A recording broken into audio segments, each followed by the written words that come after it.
I know you don't go back as far as the theater does, but what can you tell us about the history and the origins of this little theater? Well, we celebrated our 75th anniversary season last year. It was actually supposed to be during the year we canceled because of COVID. But last season we celebrated it anyway. So Spartanburg Little Theater was started like a lot of community theaters did, through a group of citizens who just wanted to make something happen. So the first people who started Spartanburg Little Theater were a group of interested people who wanted to create they had started like a reading club. They met in the Cleveland Hotel in downtown Spartanburg, which is now sort of near where the Pub City Bookshop and coffee bar are downtown. And they met for the sole purpose of reading poetry and reading prose and then also reading plays.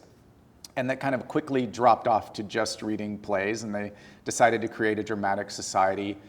They did their first production, I believe, in 1946 at the Community Recreation Hall, which was kind of where the county offices are now, across from the Memorial Auditorium.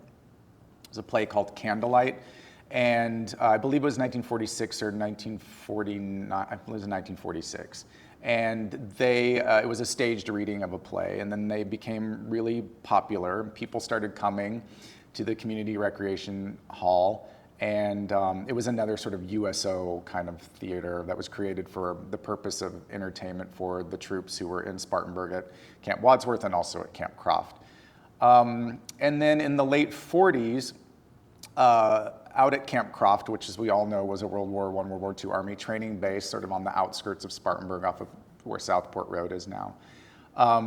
There were 5 USO movie theaters out there, and the Little Theater was given the one remaining USO movie theater that was there. They had saved one because it was actually the one that was closest to Southport Road.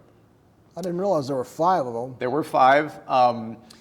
The story is that they were, of course, segregated at the time, and that the one that we ended up getting was the one that was originally meant for the black soldiers who were out at Camp Croft.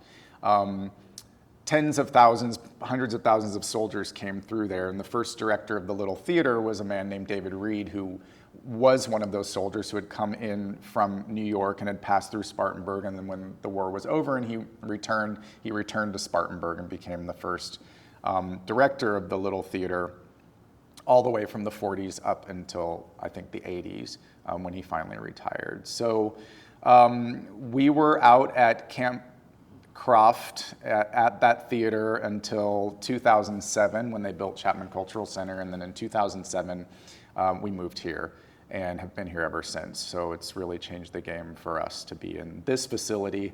The Camp Croft, what we now call the Camp Croft Playhouse, which we still own, and it's mostly just storage, had kind of seen its lifespan, and it had been increased significantly with a series of repairs, and those buildings that were built for the purposes of Camp Croft were really just very temporary structures, and they really weren't meant to last as long as we were in them. We were in there for 65 years, so Yeah. it became remote for people to go to. So I would say, like, in the 50s and 60s, even up into the 70s, the Little Theater was the place to go.